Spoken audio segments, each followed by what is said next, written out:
I liked video games as a child. The more you play, the more likely you are to spend money. Pay attention to what your kids are doing. It's a prolific left ideology. I can't think of any overt Christian video game at all. They definitely influence people.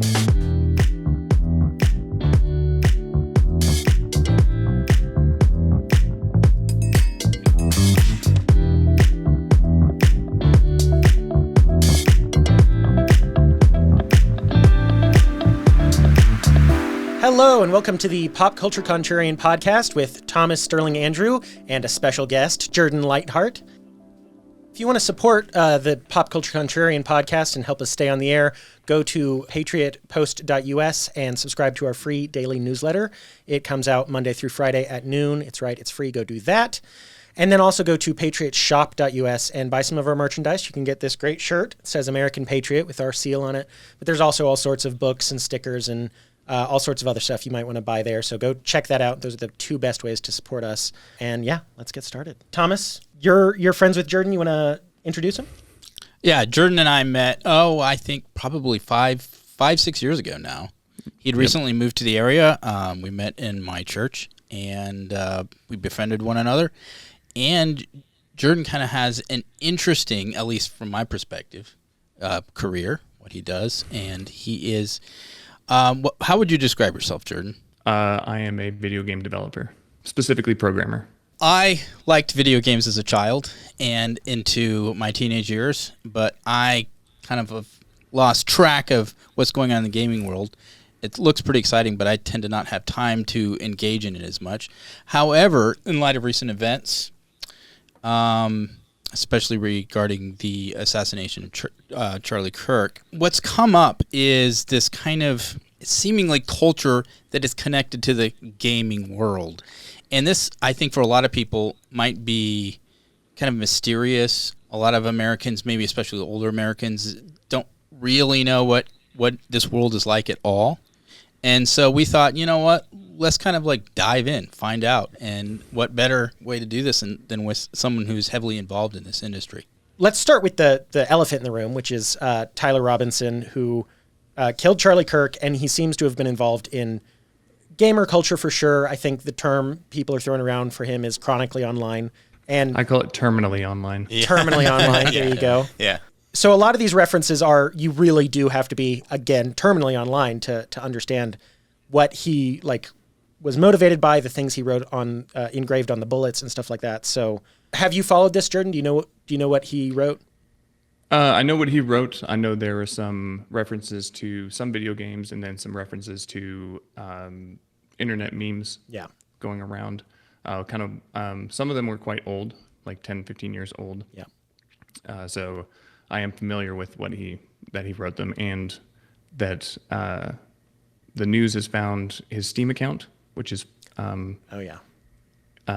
crazy and strange and a little bit funny, and so I'm looking forward to the discussion. Yeah. To dive into it, hopefully educate your viewers a little bit about someone else who is terminally online. Yeah. Well, I'm right there with you. Before we go deeper, because I think a lot of our audience is just not gamers at all. What is Steam? I obviously know what it is, but just for the audience. Right. The way I describe it to my non-technological, non-gamer family is that it's kind of like iTunes for video games, or what iTunes used to be for video games.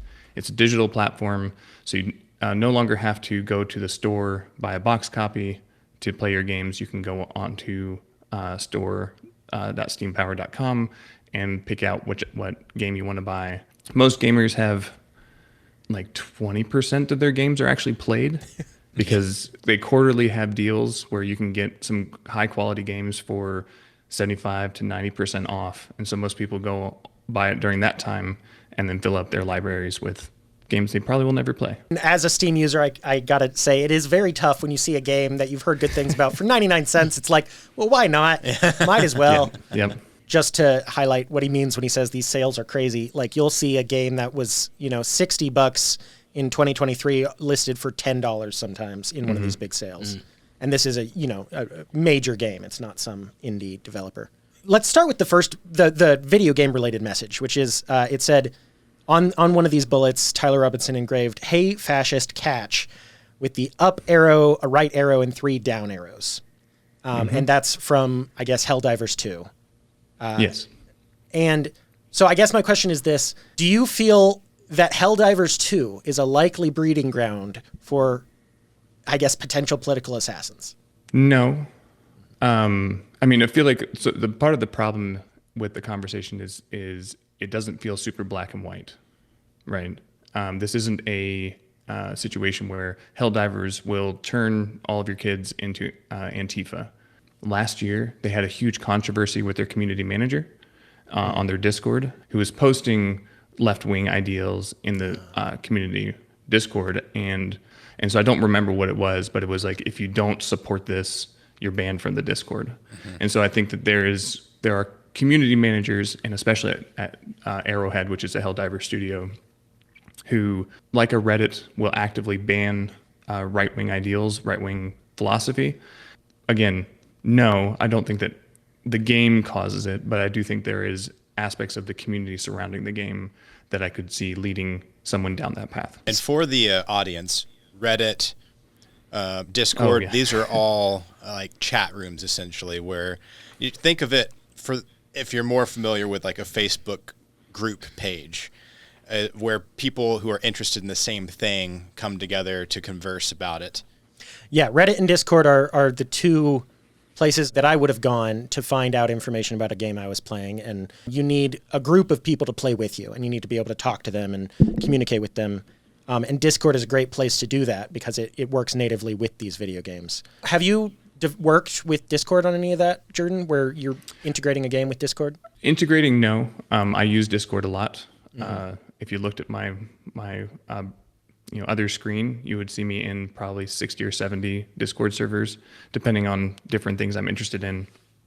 And I find it honestly quite useful. Yeah. Like you were saying, like I have friends from all over the world. We play games together regularly, and they're all in there so that we can pop in and play with each other at any time. It's incredibly useful. You can see who's online. You can even see if they have their settings the right way, what game they're playing at any time. And so if you're interested, you can just hop on that game and start playing together very easily. From a community standpoint of Helldivers is a oddly very communal game.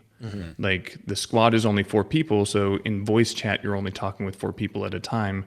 But the way they design the game is to every action, every win that you have, every battle that you win helps your side in the grand overarching scheme of the galactic conquest for Super Earth. You want to be able to interact with people outside of just your 4 people that are playing at one time. Like there's aspects to this community that go outside just a small 4-person friend group who's playing together. For people who don't know, just to dive in a little bit on Helldivers, because I have played this game, Super Earth, as you said, is the capital of the good guys in Helldivers 2, and it's a war against various alien species. It's a lot like Starship Troopers, if you've ever seen that movie or read that book. And one of the big major fronts of the war was a planet called Malevelon Creek. And let me tell you, I put in some hours at the creek fighting those automatons, and it was tough work. I guess the question I would have in regard to the context surrounding the assassination of Kirk is, people are asking these questions about the radicalization elements that are potentially existing in these gaming communities. From your perspective and from your experience, can you understand that, or do you see that as an issue that's problematic and easily happening, or is it kind of more of fringe even in the gaming world? The way I would describe it is that the industry as a whole is definitely left-leaning, with a large pull towards the left. Most of my coworkers grew up in middle-class, like classically liberal households or center-right households, and then after they went to college, moved more to the left, and then found their community at these studios and did it. I think there's a aspect of developers putting leaning into their ideology and putting it into their art and their entertainment. I wouldn't say necessarily that games cause this to happen, but I think that they definitely influence people. Personally, I think that games are I think they're the best medium to tell stories in. Certain kinds of stories, obviously. Like those experiences have an impact because the player is making the decisions. And whether we realize it or not, you are the one making the decision to go in there and do things. So, if you made Lord of the Rings into a video game, you are choosing to keep the ring rather than cast it into Mount Doom. And so there's an aspect of like influence that by putting yourself into a story where you are kind of the main character and deciding all of these things happening, that I would say can definitely have an influence on you. I think movies shape a lot more than books do and video games do. So it's kind of like a Hollywood element there in the way we look at Hollywood. It's left-leaning. They produce more kind of left to center stuff most of the time. Mm-hmm. But since we all kind of engage and watch TV and movies and all this other stuff, the people watching it aren't necessarily being radicalized by it in the same sense. Correct. Well, I think that there's aspects of normalcy that happens with movies. They will introduce a character that a morally good character, but has different ideals, like say left-wing ideals, and that person is generally pushed as the hero, the good one, the hero, if not the hero, at least the one that like is most sympathetic. Mm-hmm. And I think that they try and force that a lot in movies, to the point where you have internet culture pointing at I don't remember the general's name in Avatar, but kind of pointing to him as kind of like a hero for a lot of people online, or Rorschach from Watchmen. Like this kind of heroic figure that is fighting, has a black and white stance, and is fighting against this, for lack of a better term, left-wing ideology. And the authors never intended it. Those references you made, the Colonel in Avatar and Rorschach, I now know a little bit more about you because I'm on those same so you were terminally online. Yes. Yeah. It is very interesting, though. You said that you think movies shape opinions more than video games. And I think that's highlighted by the fact that in Helldivers 2, if anything, you are playing as the fascists. Like it's tongue in cheek. It's very amusing, actually. If you ever, we'll probably put a link to it. But if you watch the trailer for Helldivers 2, it is a pure propaganda ad, and it's so obvious, and it's so much fun. I don't think you can play Helldivers 2, which is not a message-heavy game. There's a little bit of message at the beginning, and then it's really just go shoot aliens. I don't think you can walk away from that and think I need to go shoot anybody who disagrees about pronouns. Like that's just not. That's not something you can take away from that game. People have used like video games cause violence argument for 30 years now. And a lot of people then point and be like, well, I play a lot of SimCity, a lot of Civilization. How come I'm not, a GOAT level city builder or running the United States? Like there's aspects to it where, yes, I think that they can influence, but I wouldn't say that they forced you into something. But what about Halo? Hey, we can all be space marines. I have played that game. So Jordan, have you heard what Geraldo Rivera said about Halo relating to this assassination? No. Okay, I'm going to read you this tweet and just give us your response after I read it. So Geraldo Rivera, quite a famous person, said, "Whether Tyler Robinson faces a firing squad in Utah for the murder of Charlie Kirk, my guess is the accused killer will probably have been more motivated by Halo and similar fantasy roleplay than by substantive political discord. The game features grunts versus elites. I'm guessing nobody wants to be an elite." What? Nobody, what? The game features grunts versus elites. I'm guessing nobody wants to be an elite.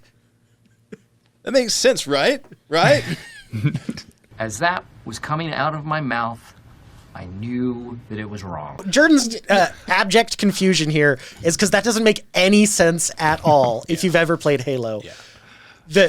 First off, grunts and elites, that's the nickname humans give to these alien species. It's not how they think of themselves, although the elites are higher up in status than the grunts. But also the grunts and the elites universally fight on the same side. Yeah, essentially just outlining the ignorance of the comment. Yeah. This is, as you said, like an age-old, like a 30-year-old narrative, kind of in some ways started with the game Doom.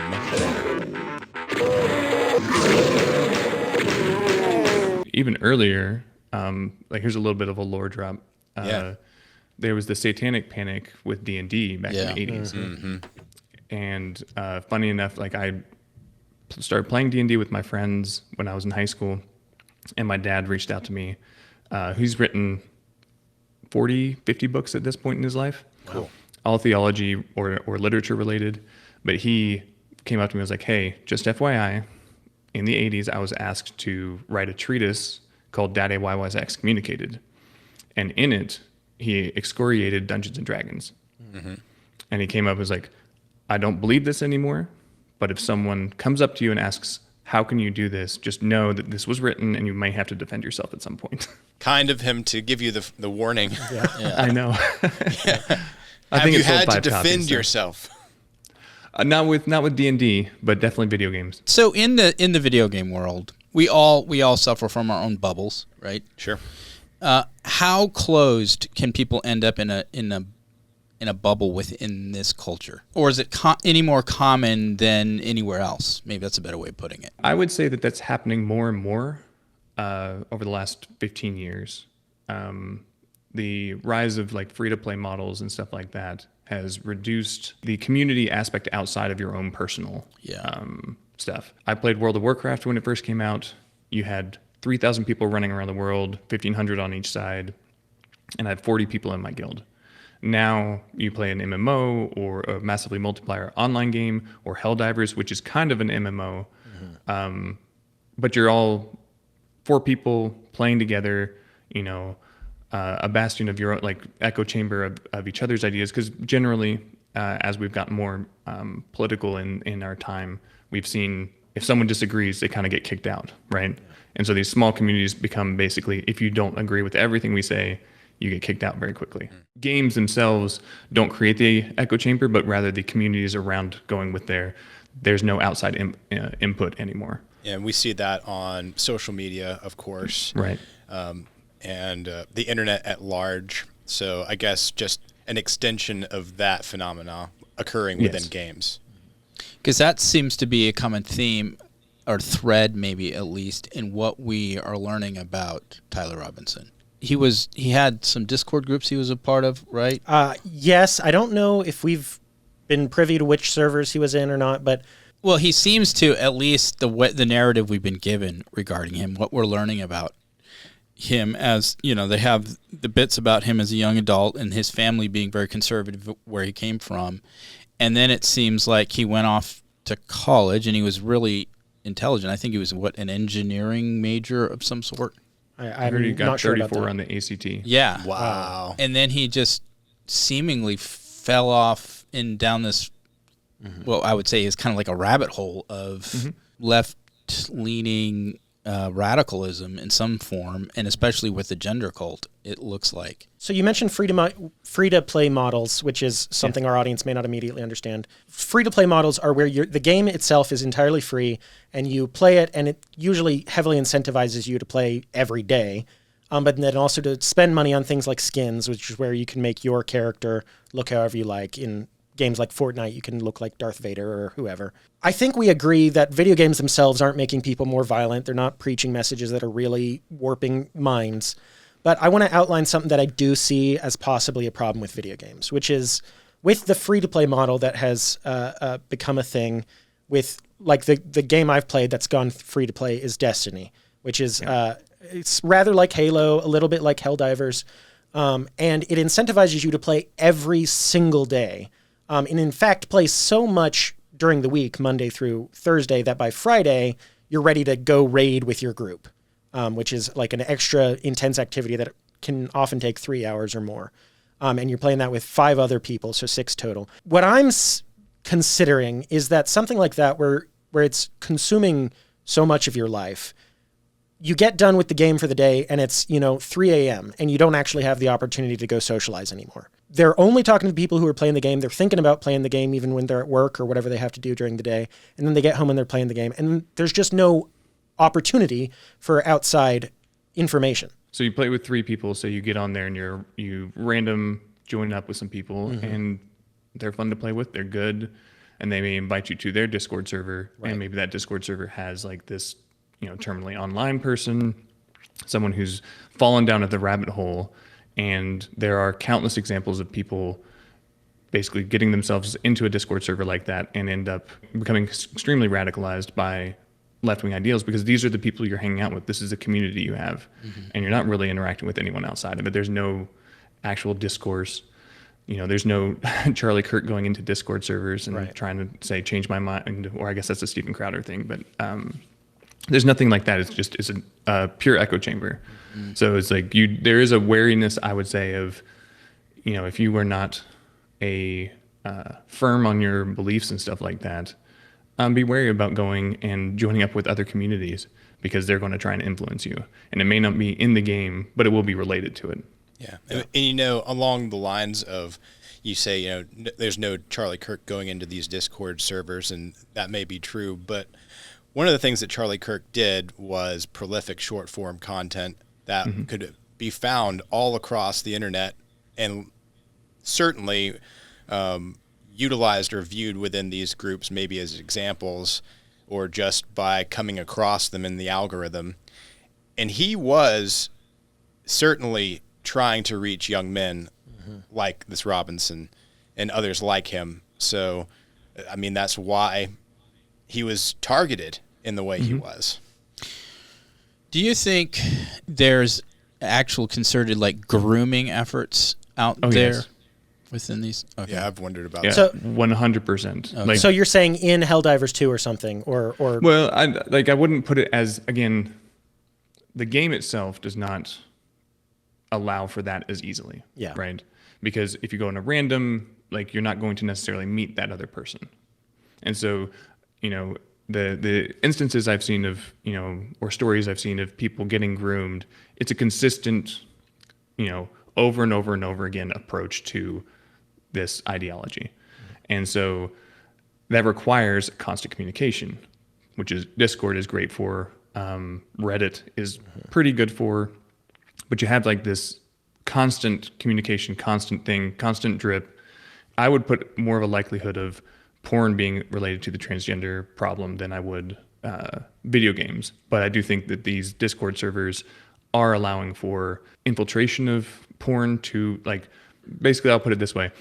My kids are not going to go onto a public Discord till they're much older than they are now. Yeah. Well, and I think that's just an excellent point to be making, which is that, like with all things, with video games, you have to exercise judgment. You have to pay attention to what your kids are doing. You have to pay attention to what Discords they're joining. Just like if you knew your kid was going to go to the mall for the afternoon, you'd want to at least know where the mall is, what part of the town it's in, who frequents it. Reading books. Who he's hanging out with.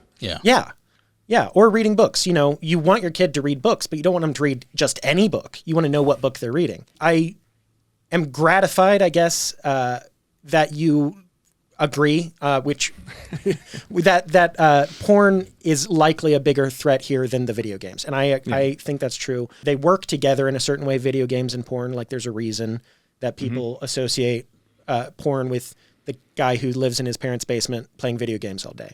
And it's because you're getting your gratification of your desire to go out and conquer the world in video games, and then you seek gratification of your sexual desire in porn. And it's all virtual.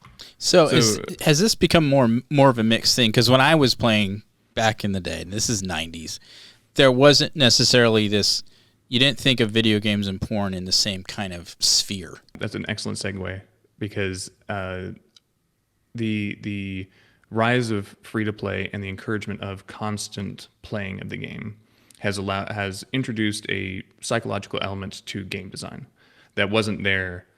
I would put it right around 2006, 2007, when smartphones came in and people started realizing how much money those apps were making.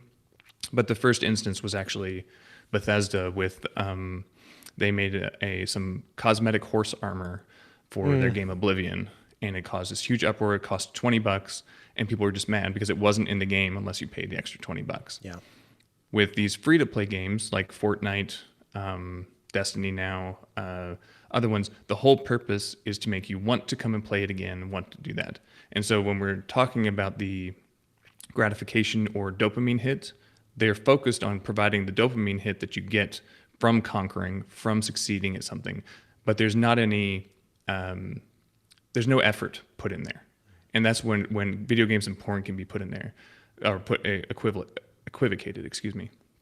Because you have, porn is you can have a pretty woman and, pretend you're having sex with her with no effort on your part of trying to, succeed in business or succeed at life so that you can marry her, is just an instant gratification and then gone.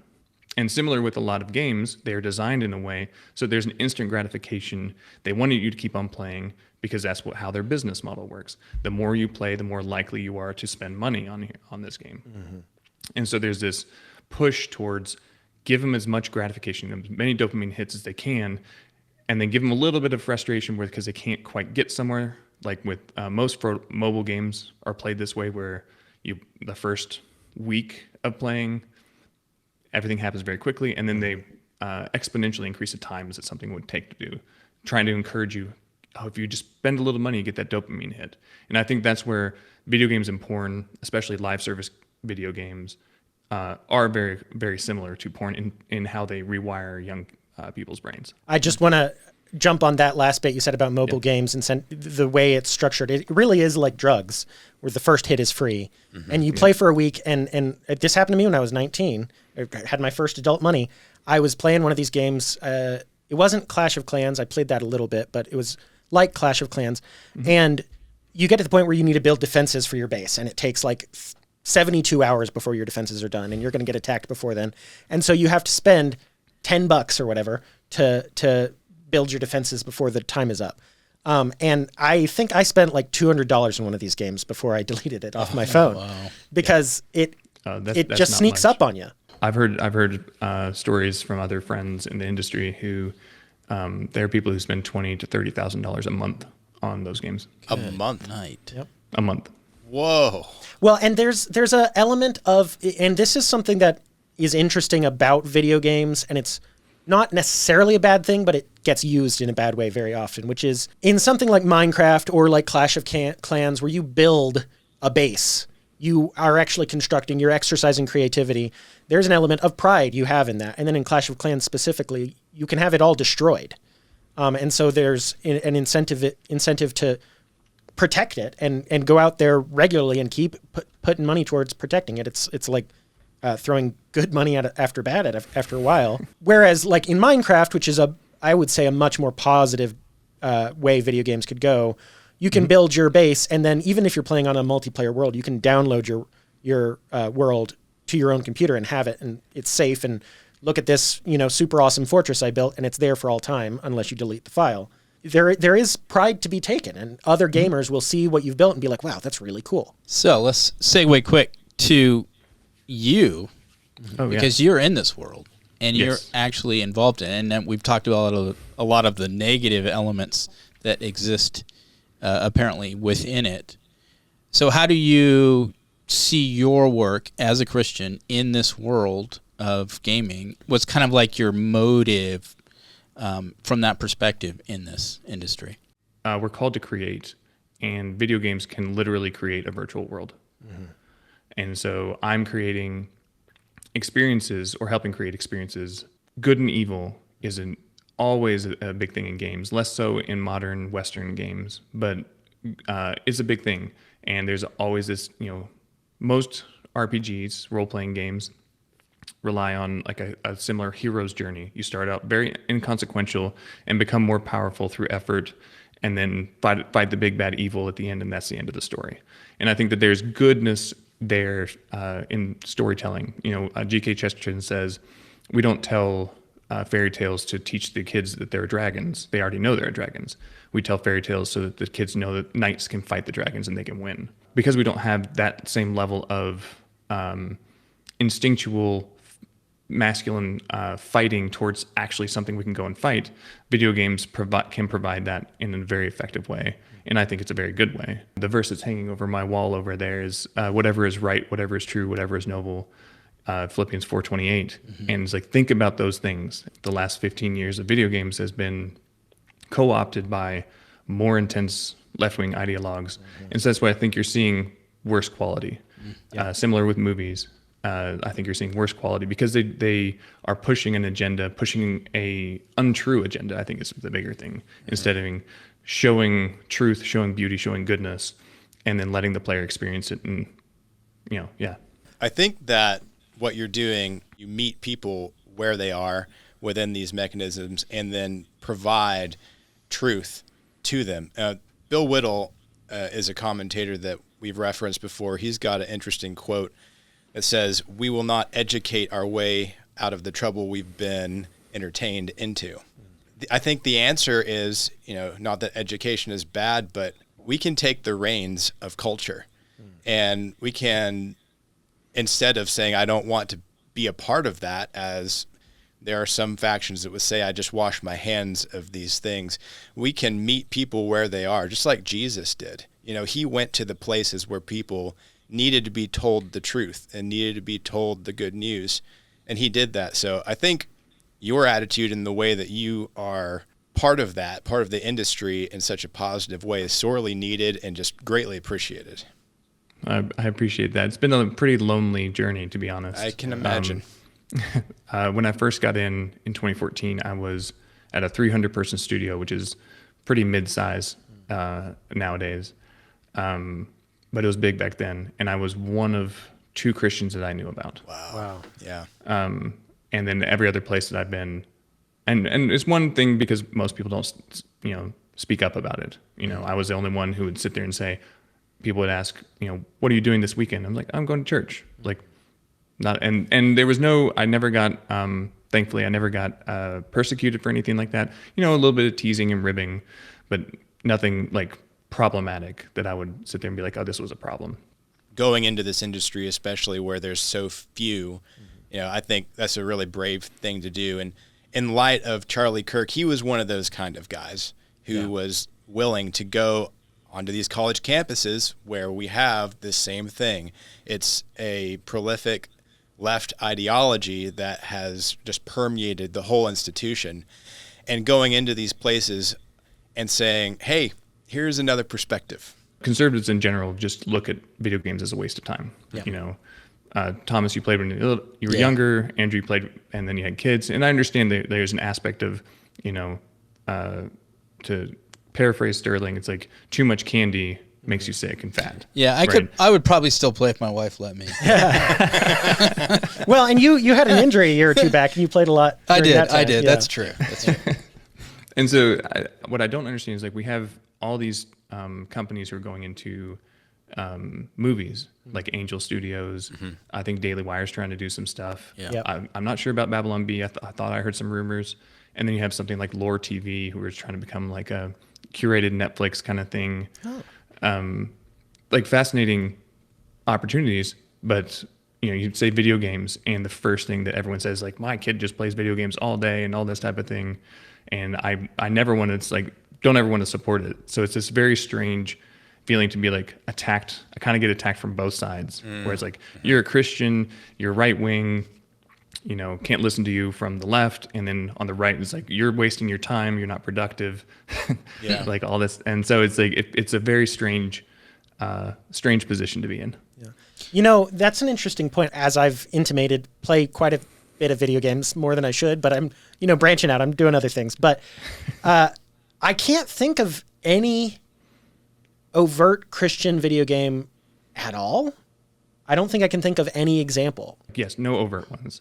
And that's, I know personally, I don't want to be like, the Christian musical artists have gotten a lot better, but back when I was young, it was like, I don't want to be a Christian rock band, right? Someone who basically only sells because he's preaching, he's saying good lyrics or something like that, and the quality sucks. Art reflects the glory of God, or good art reflects the glory of God, and bad art does not.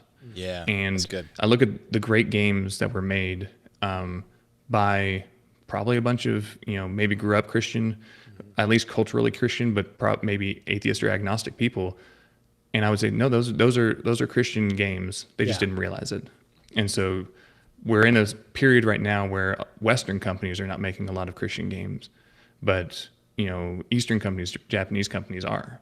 Like I would put the Soulsborne series, which is for your viewers, I think that's a very conservative Christian game because it teaches, overcoming adversity.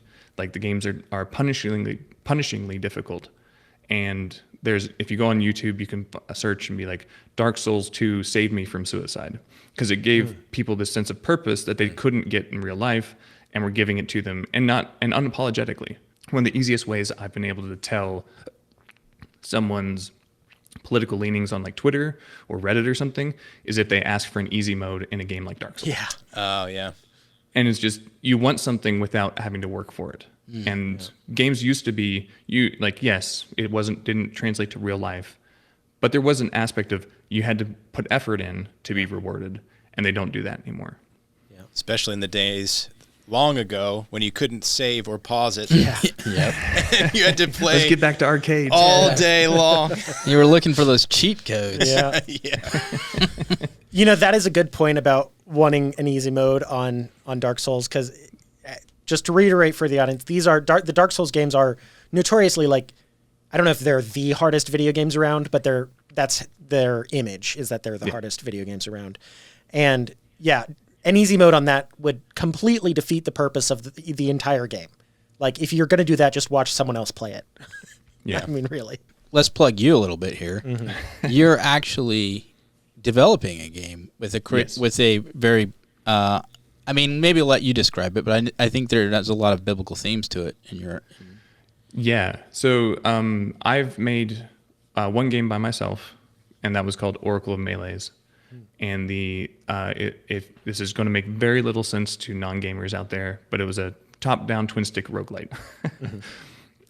So basically, the idea was as you go, when you die, you have to start over from the very beginning, and then keep on going. And the joy and the accomplishment comes from understanding how different items interact with each other.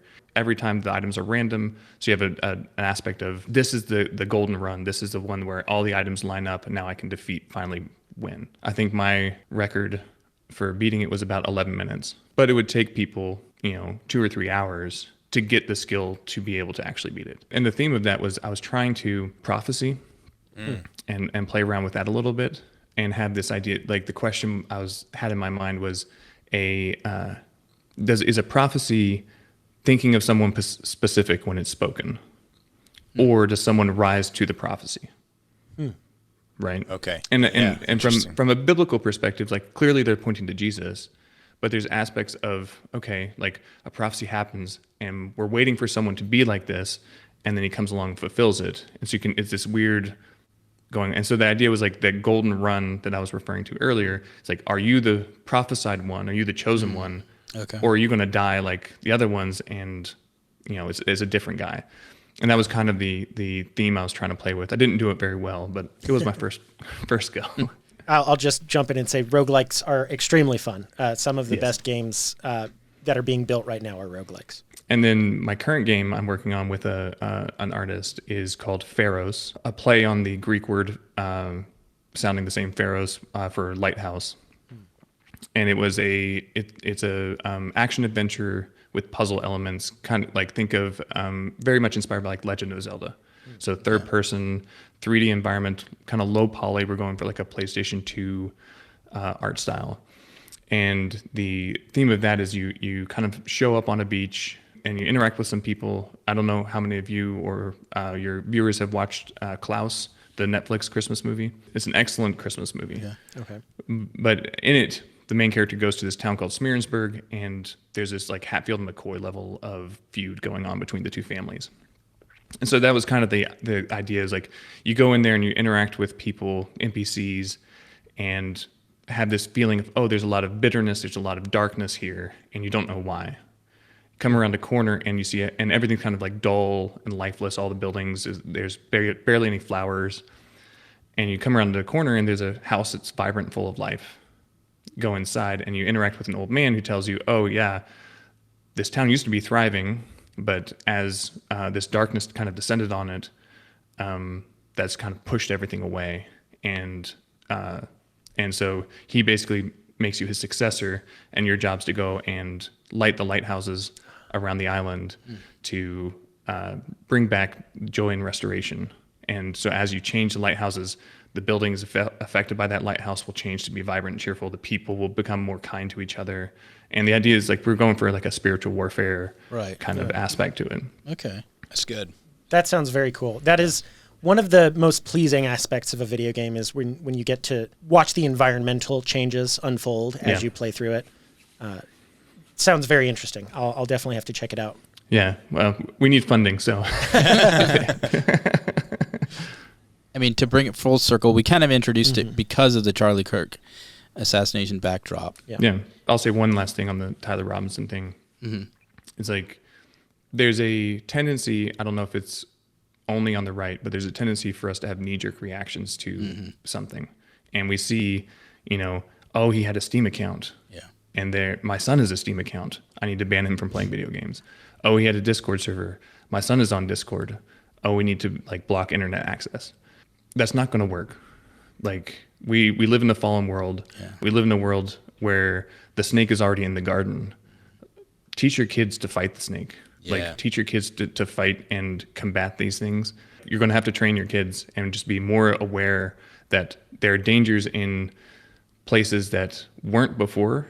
When I think, Thomas, you were saying you were playing on the PlayStation era. Right. There was no internet connectivity back then. So you didn't have radical voices coming into your head when you were online. Right. And so now we have that. And similar, like you warn them about social media, warn your kids, but also grow with them and let them, it's not a bad thing.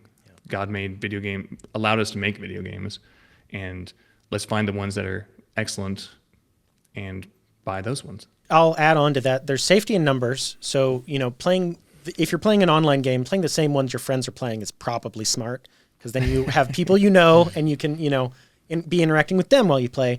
But also, if you're a parent who doesn't like video games, you aren't above learning about the video game your child is interested in and deciding and judging for yourself, is this a safe thing for my child to engage in? All of it starts at home. I think that's really a great takeaway here. We have a responsibility as Christians and as conservatives, for many of us, to take that personal responsibility very seriously and encourage that across the culture, and saying this is what we do in America, is we take care of our families, we raise our children, and we instill them with these virtuous values that are going to help them navigate what is the evil of the world. Yeah. I think that was very well said, Andrew, and I'll let that be the final note. Jordan, thank you for coming on the Pop Culture Contrarian. We were very excited to have you. It was my pleasure. If you need a part 2, let me know. Well, I'd like to talk to you some more, that's for sure. Yes. Where can people find you, Jordan? Are you on social media? I am. I'm on Twitter at RealJarnod, Jarnod. I kind of have... I toned down my spiciness, but it's kind of risen up a little bit over the last 2 weeks. Yeah. But yeah, that's if you want to see my thoughts, that's the best place to find me. If you're interested in the studio that I'm making or I'm working, I founded, it's called Lux Core Studios. We have a website called luxcorestudios.com. It's not up to date, but yeah, all the information about Lux Core is on there. We are the Pop Culture Contrarians, Thomas, Sterling, and Andrew. We are brought to you by the Patriot Post, which is the oldest conservative news digest on the web. It's right and it's free. Go like and subscribe to that. And wherever you're watching us on YouTube, Apple Music, whatever, if you're on YouTube, hit that bell icon so you see when we upload a new video. Make sure to like and subscribe. Leave a comment and tell us who you'd like to see us have on next. And I think that'll do it. We'll see you next week. Bye. Bye. See you guys.